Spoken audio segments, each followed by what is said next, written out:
Boda and welcome to Crime Watch Live. We are coming to you from our studio in the Welsh capital, Cardiff. This morning, a brave shop worker fights off an armed robber. Within seconds, brandishes the 6-inch kitchen knife. One of the other members of staff, he's come out and clearly could have been hurt himself. But can you help find the man wielding the knife? Welcome to Crime Watch Live. He's been jamming the switchboard both here and at the incident room on that case of Welling Garden. Just to remind you, this was the abduction and radio drop campaign and the handgun debate. Hello and welcome to Crime Watch. 12 people rang in giving the same Those fantastic results.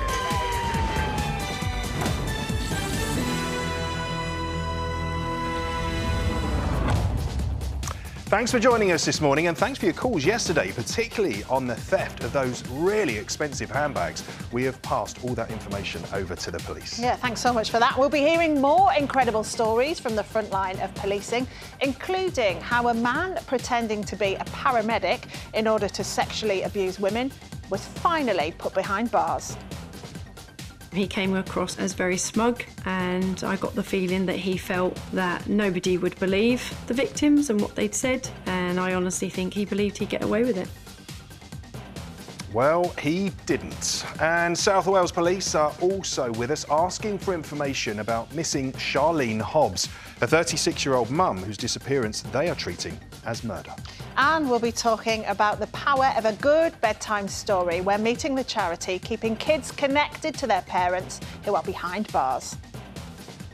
Being able to do just something very simple as a story for your kids. So it's about turning that negative into a positive. So, let's get on to the first one, shall we? As always, our team and officers from today's programme are backstage ready to take your calls.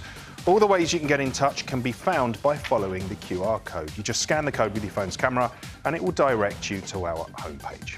Otherwise, the number to call is 08000 468 999, or you can text us on 63399. Start with the word crime, leave a space, then write your message. And if you'd prefer, you can email us. The address is cwl@bbc.co.uk. Now, our first appeal today is from Lincolnshire, where two shop workers have been left terrified in the small market town of Long Sutton. Police emergency. I just had a robbery. This was a terrifying moment for both shop workers, He took money out of the till. He threatened him with a knife. and it could have turned out very differently.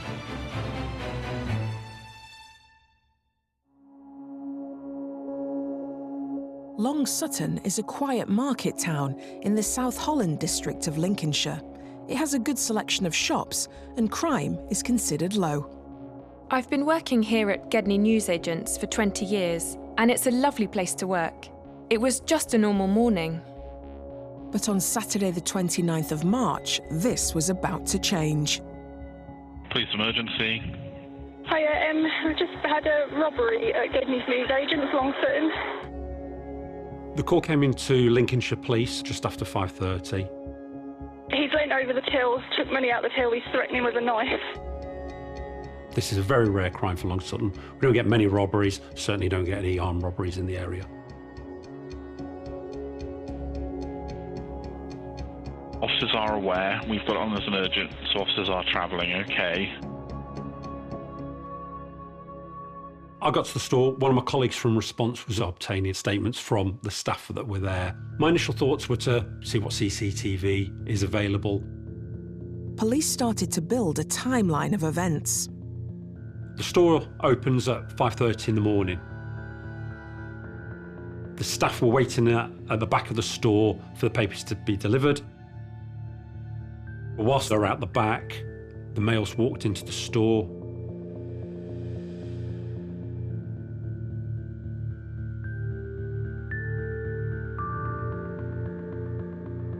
He walks around. It's clear from the CCTV he's wearing like a black hooded top. He's got the hood up with a face mask on.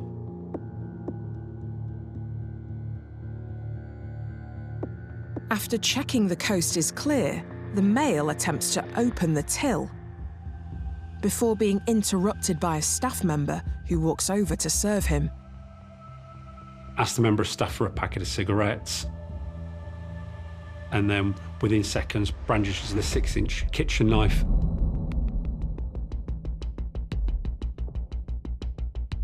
Says to the member of staff, open the till and you won't get hurt. He takes it upon himself to open the till and start removing the cash. One of the other members of staff working that day, he's seen what's going on via the CCTV cameras in the back of the store. He's come out, tackled the male. It's very brave to go out and tackle this person with a knife, not knowing what their intention was, and clearly could have been hurt himself. Luckily, no one is hurt, and the robber begins to back off, but continues to lash out. Finally, he decides to go.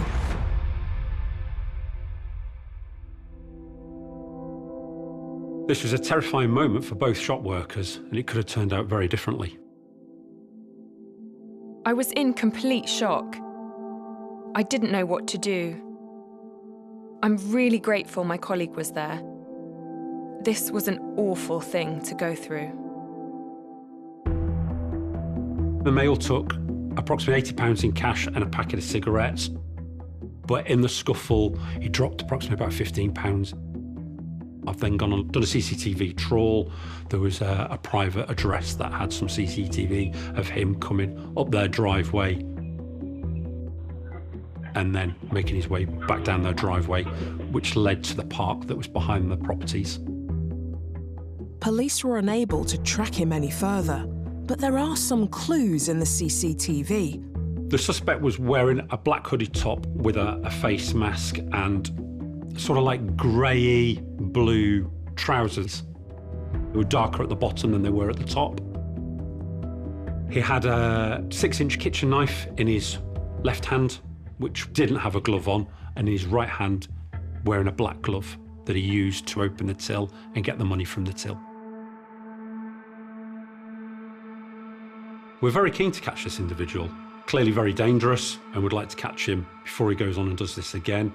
He may have committed these offences anywhere in the country. Somebody will know who he is. It's outrageous behaviour that somebody has gone into this store with a knife, threatening the staff. Nobody should have to go to work and face that. To know this armed thief is still out there in the area is worrying. We're back at work, but we're afraid he may come back, so we hope he is caught soon. We're doing everything we can to try and find this individual. We need to keep community safe, so if anybody has got any information they can give us, then it would be greatly appreciated.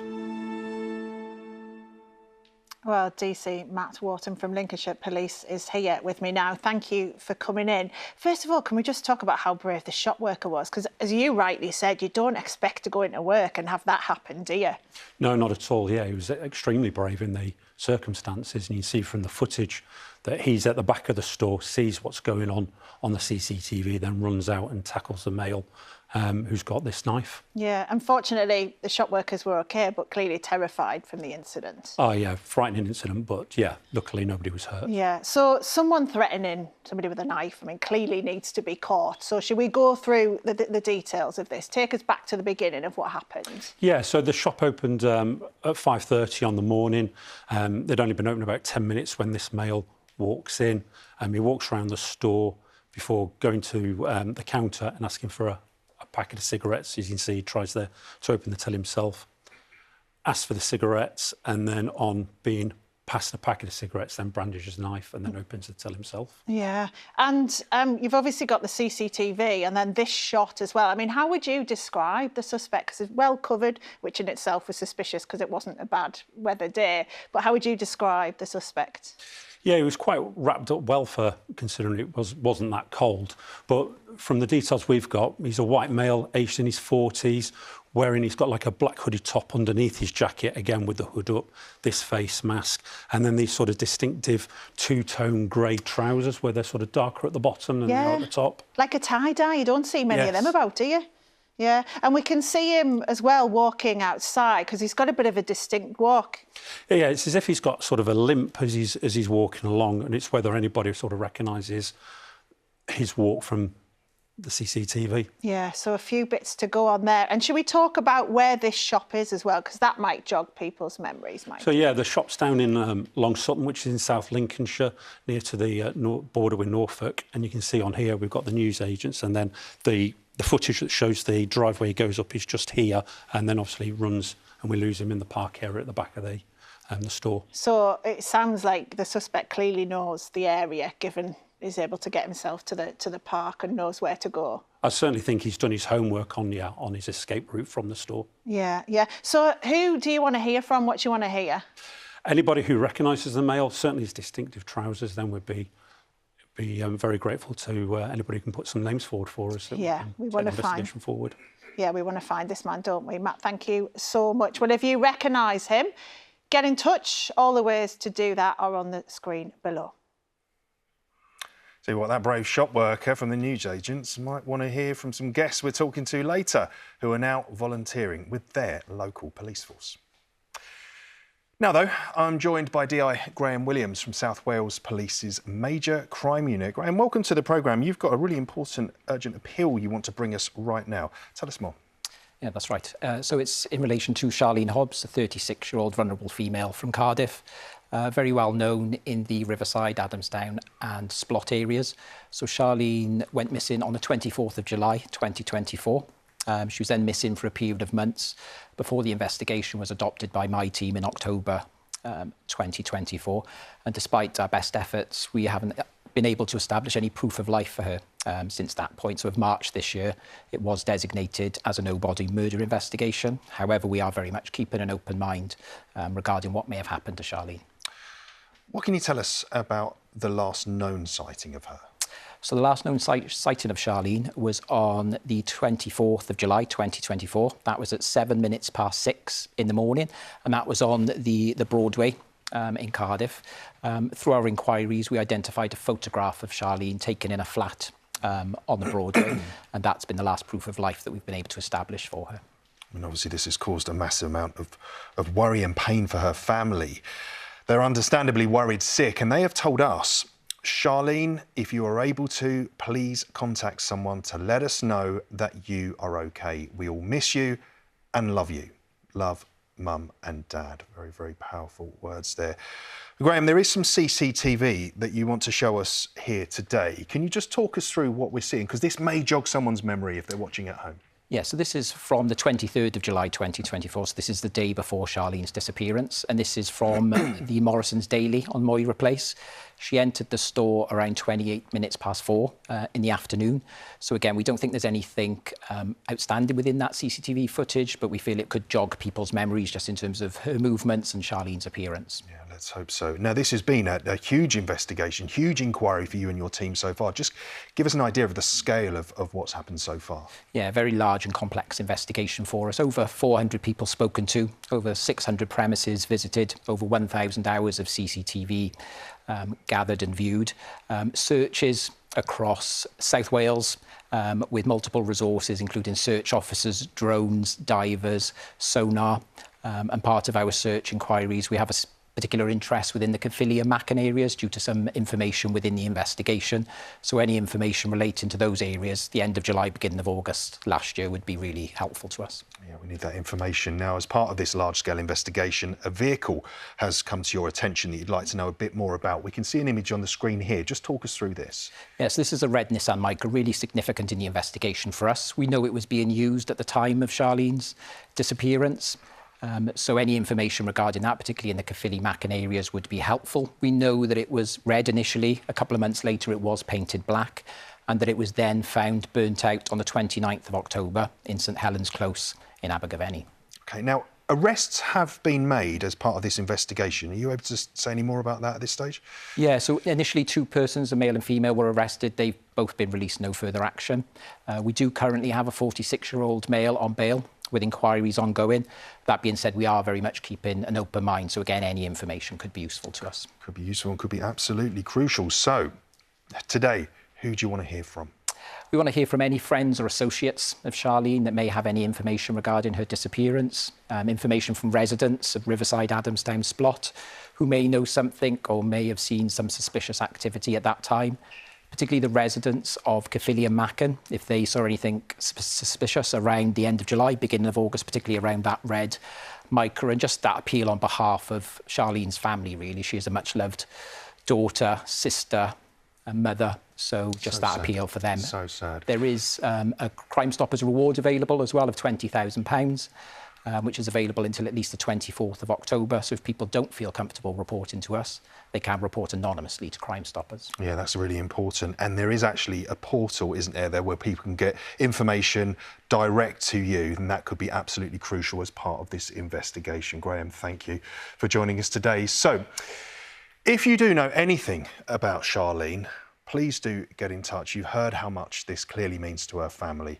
The police need answers, and so do they. And we have got a QR code. It's on your screen now. If you scan that with your phone, we've got details of how you can get that information direct to Graham and his team. Anything that you think could be relevant to the investigation, you can get to them.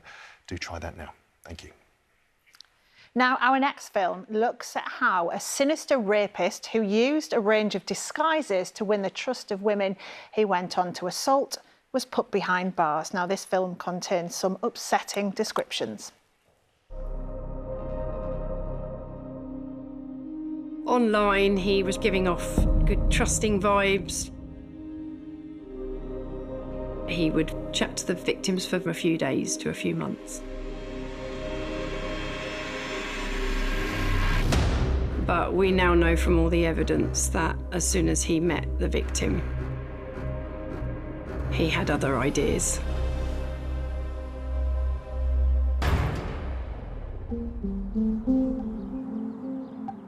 In September 2023, Norfolk Police received an alarming call. We received a report from a female stating that a male who was portraying himself to be a paramedic via a dating website app had sexually assaulted her. She believed that he was a caring individual. She felt that she could trust him, and she built a relationship online with him. Once she'd met him, his demeanour and his mannerisms had changed compared to how kind of caring he appeared online. He became quite forceful, and he sexually assaulted her. The caller said the attacker was a man called Jamie Kadolski. We've got somebody who is a risk to the general public and a risk to females. So we took this complaint very seriously. As police began their inquiries into Jamie Kadolski, they found a strikingly similar allegation had been made 9 months earlier. In January 2023, we received a report from a female online reporting that she'd been sexually assaulted by a male who she believed to be working as a paramedic. When he met the victim, he was in a green medical style uniform, and he justified that by saying he'd just finished a night shift. His demeanour was quite different from what he'd portrayed whilst he was messaging her online. He'd become quite forceful and quite demanding in his nature, and when they returned to his home address, that's when the assault happened. She was able to tell us his first name, Jamie. This earlier victim was so traumatised by her alleged assault that she didn't want the police to pursue the matter. But the new allegation meant the police could now arrest Kadolski and bring him in for questioning. He admitted to meeting up with both of the females. He never denied having any sexual contact with them, but compared to the allegations that have been made, things weren't matching up. He was released under strict bail conditions while detectives continued their investigation. Then, some weeks later, another alleged victim came forward, this time an ex-partner of Kadolski's. In January 2024, we then received a third report from a female who was stating that she'd met a male online and had begun like a relationship with him. And throughout that relationship, she reports being raped multiple times, also having a series of sexual assaults committed against her, as well as a non-fatal strangulation and false imprisonment. She claimed she had been abused in 2022. Then, whilst he was on bail, a fourth woman came forward claiming she had been attacked by Kadolski in January 2024. The female had said she'd met a male online who was portraying himself to be a paramedic, and the victim had stated that this male had raped her. Police arrested Jamie Kadolski again, and in April 2024, he was charged with offences against all four women and remanded in custody to await trial.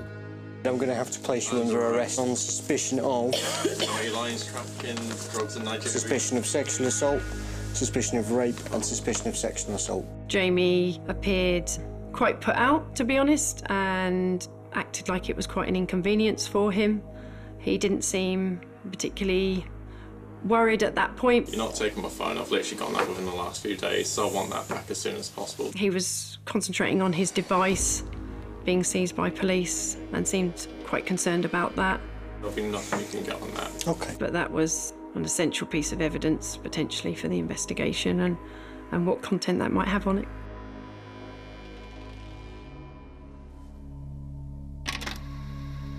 When questioned about the fresh allegations made against him, Kadolski claimed the encounters were consensual. But his digital records showed something else. From his phone, we could see that he'd been communicating with the females, that he'd been using the same messaging pattern to talk to them. We also had some forensic evidence in connection to one of the victims, which subsequently proved that Jamie wasn't being honest in his account. Things had gone further than he had stated. And he wasn't being honest about being a paramedic either. Checks revealed that he had previously been at the East of England Ambulance Service, but this was as a call handler. He had never been a paramedic.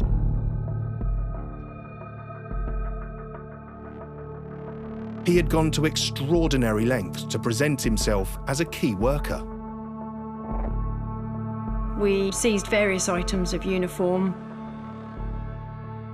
epaulets that you would wear on your shirts of these green uniforms, specifically epaulets that he wasn't entitled to wear. They found he had manipulated a green uniform he was given as a first aider to make it look like a paramedic's uniform.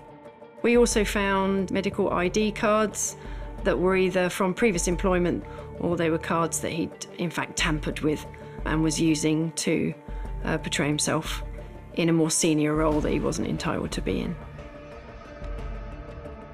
And he was using them as a method to gain trust from his victims and gain access to them to abuse them. In November 2024, Kadolski stood trial, charged with 15 counts of sexual offences relating to all four alleged victims. He came across as very smug, and I got the feeling that he felt that nobody would believe the victims and what they'd said, and I honestly think he believed he'd get away with it.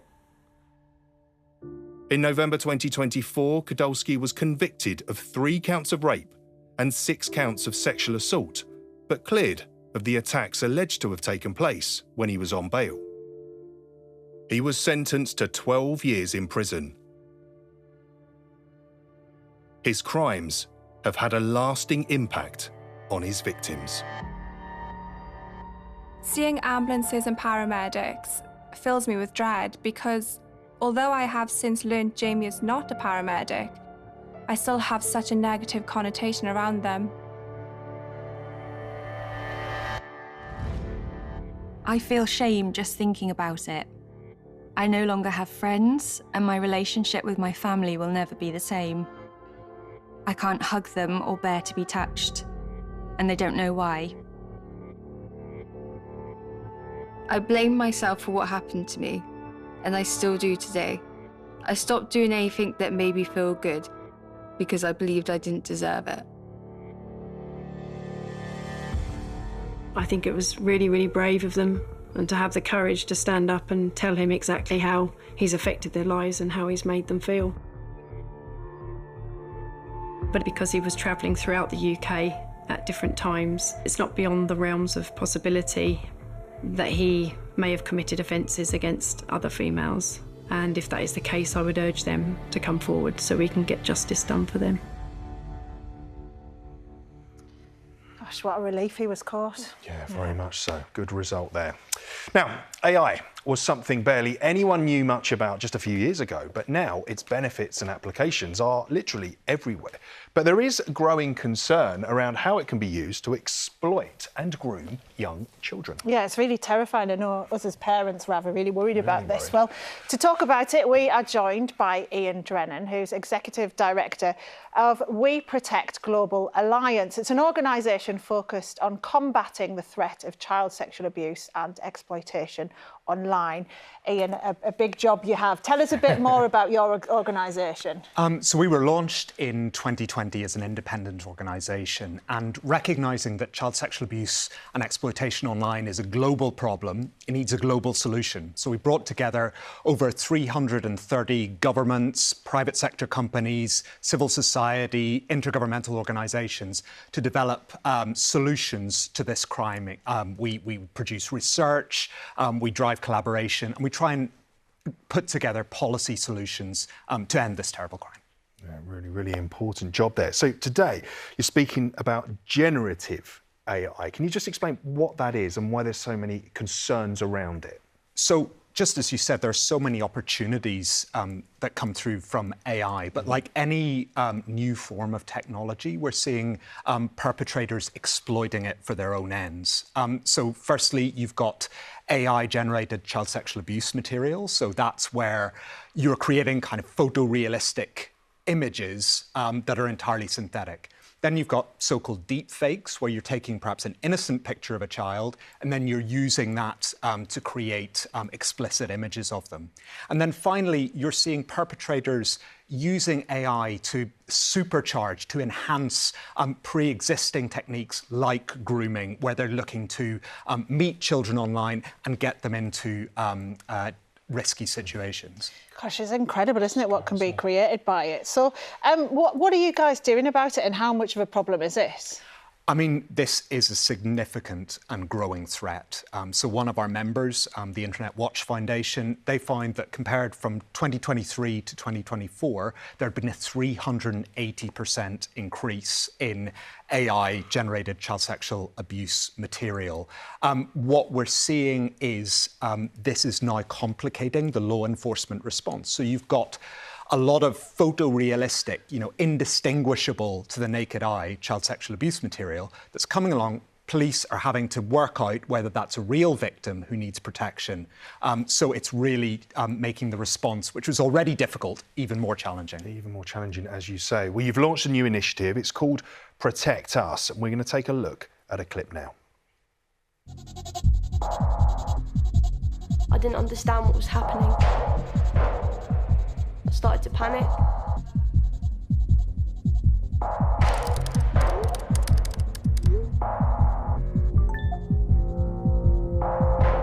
And I realised that Bella wasn't real. It's a powerful clip there, Ian. We can say that they are real actors that you've used there, but can you just explain what was going on there? Yeah, so this is a series of films that we put together with the incredible support from Baroness Joanna Shields, and they're available on our website, weprotect.org, on our YouTube channel. And what they do is bring to life these cases of AI-enhanced abuse. So the one you just saw there, it was financially motivated sexual extortion. So the boy believes that he's engaging with a young girl of his own age. Actually, it's someone sitting in something like a call centre, completely financially motivated. And tragically, we've seen these cases have ended up with people taking their own lives, sometimes within mere hours of being contacted. Absolutely yeah, the impact it can have is terrifying. And I know, I mean, me personally as a parent, I'm terrified by this, Rav as a dad as well. And there'll be parents, carers, grandparents all worried about this. What can we do to try and keep our kids safe? No, I mean, absolutely. I've got a 9-year-old and an 11-year-old daughter myself. And I think, I mean, the first thing we need to recognise is that unlike, you know, me or you growing up, children are kind of immersed in this digital world. They're experiencing the digital world, physical world. It's like there are no boundaries. It's like a seamless whole. So I think what we need to do is to understand what risks and challenges are out there and then engage with children on their digital lives. So I think these criminals, these offenders, the currency they're trading in is blame and shame. And so if children feel that they can speak to trusted adults, parents, caregivers, about their experiences online, if something that they're not comfortable with, something that's not going well, if they feel they can talk to us, then a lot of that harm is reduced. And there are many, many resources out there. So Internet Watch Foundation, you can report harmful activity. The NSPCC has a brilliant helpline for children. And you can find more resources on our website. But I think help is out there, is what I would want to leave you with. So important to say, Ian. Thank you. We're going to add your website onto our homepage too, so people can find out more. Now, from kids navigating difficulties in the online world to a charity that's helping kids stay connected to their families in the real world. My name's Kizzy and I'm the Deputy CEO of Storybook Dads. Storybook Dads helps prisoners to read bedtime stories for their children, and it's advertised on the prison wings, and the prisoner will apply to take part. Sometimes they'll feel really nervous or embarrassed and not want to read in front of somebody, or they might have a low literacy level.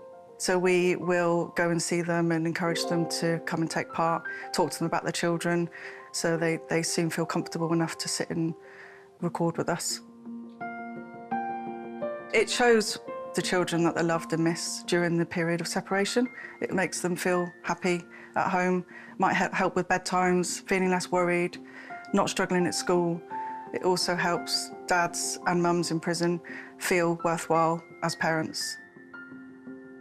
I've met a few children on prison visits that have used our service, and you can see, you know, that they recognise Daddy because they might have seen him on a DVD or they might have heard his voice on an audio.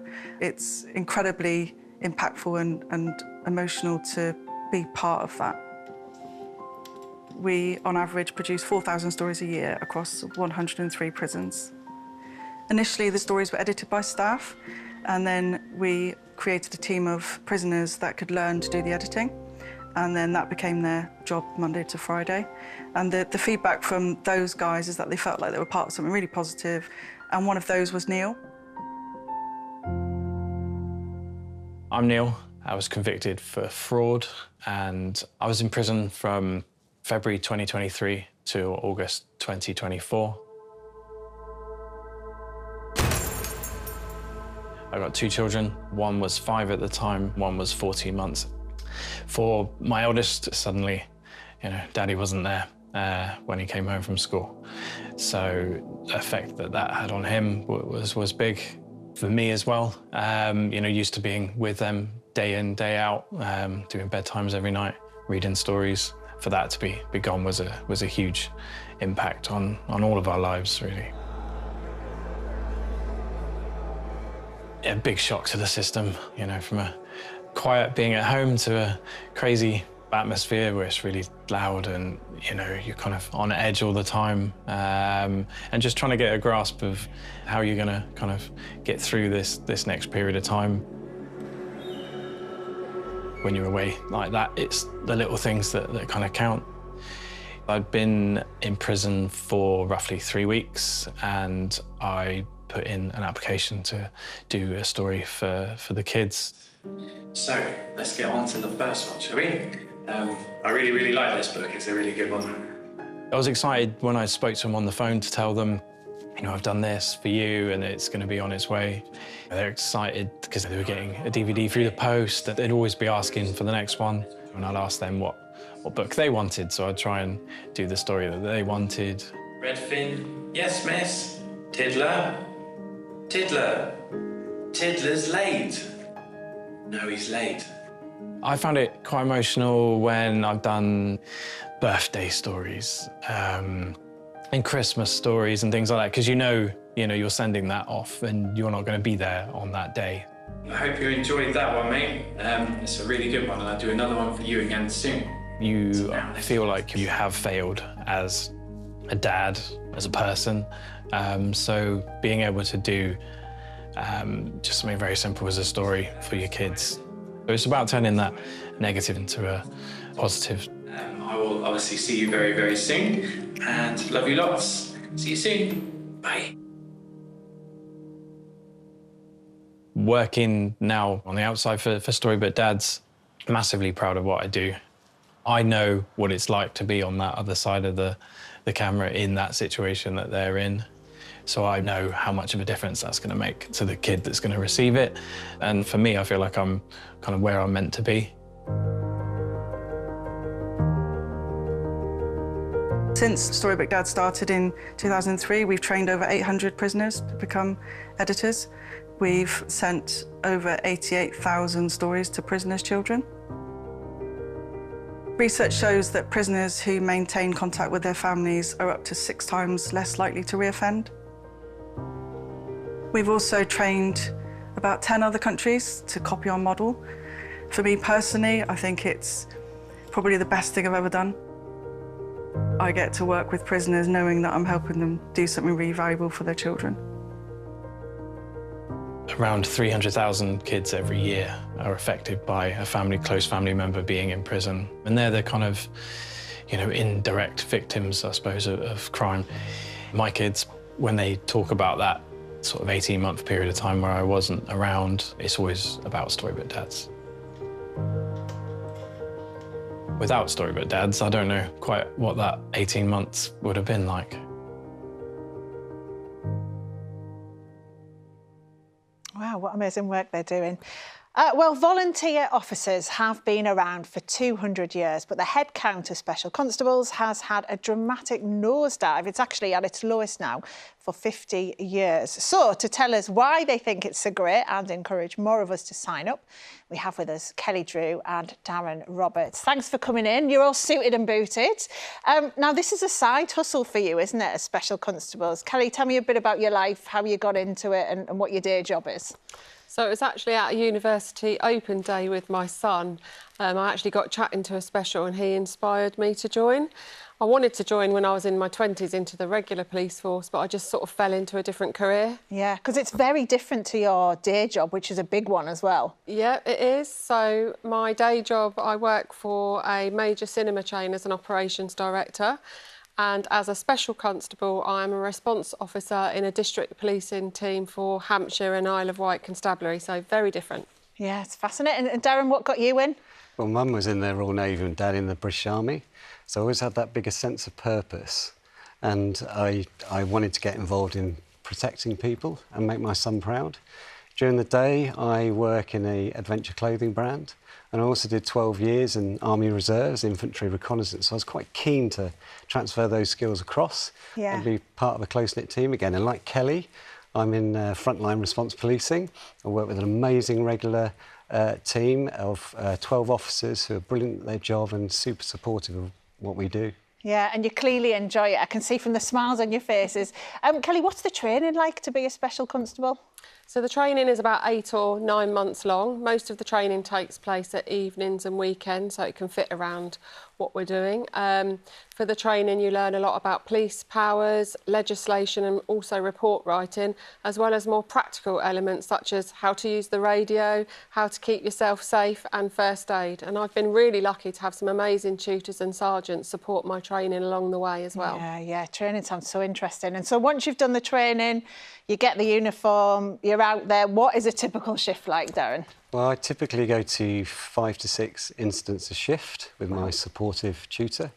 But the shift as a whole does about 40 incidents per shift. So it's very busy, and you can go to anything from shoplifting to knife crime to missing persons to domestic violence.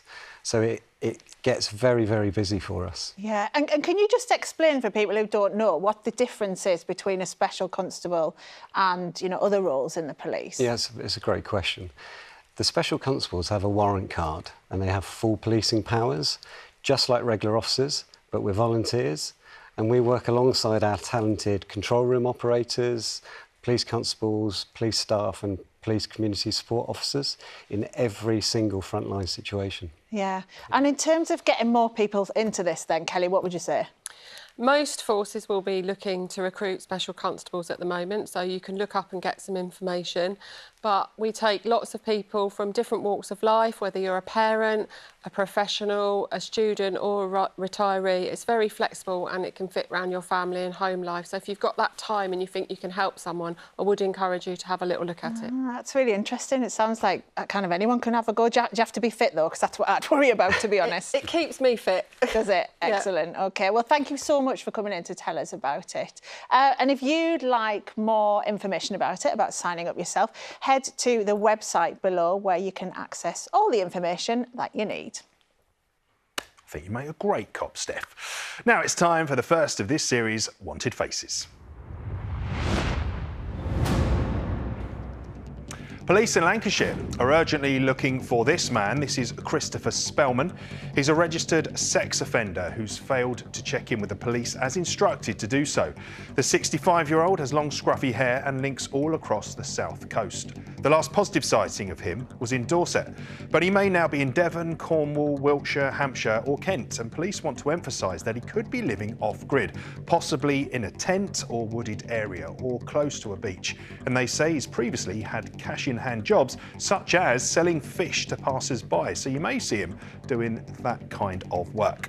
What about Rubinder Singh? Though sometimes he uses the first name Gurpinder, police in South Yorkshire want to speak to him about an allegation of rape. He's 31 with a beard and dark hair and has been known to have links to Barnsley in South Yorkshire, although police believe he has now left that area.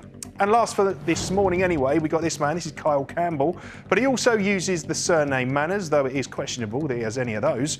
The 25-year-old is wanted by South Yorkshire Police after he failed to appear in court after being charged with GBH with intent. He has a northern accent and links to Doncaster, and recent intelligence suggests he may now be in the new Rosington area of the city. So, if you see any of these men out and about, please contact the police or us on 08000 468 999. Thank you for watching today. And remember, you can catch us on iPlayer for up to 30 days after broadcast. Details of organisations that can provide support with some of the issues raised in the programme today are available at bbc.co.uk/actionline. And Steph, you're actually back with us on Monday now, aren't you? Yes, I'll be back next Monday. But you have Jennifer Rioch with you for the rest of the week. So do stay watching, especially tomorrow, as we've got the counter-terrorism police as they race against the clock to arrest a man they suspect is planning a violent attack. He seemed to be the person who was most likely to be involved with this group and potentially looking to conduct this attack. This is a dramatic case, that's for sure. We'll see you tomorrow at the same time at 10:45 a.m. Bye for now. Bye-bye.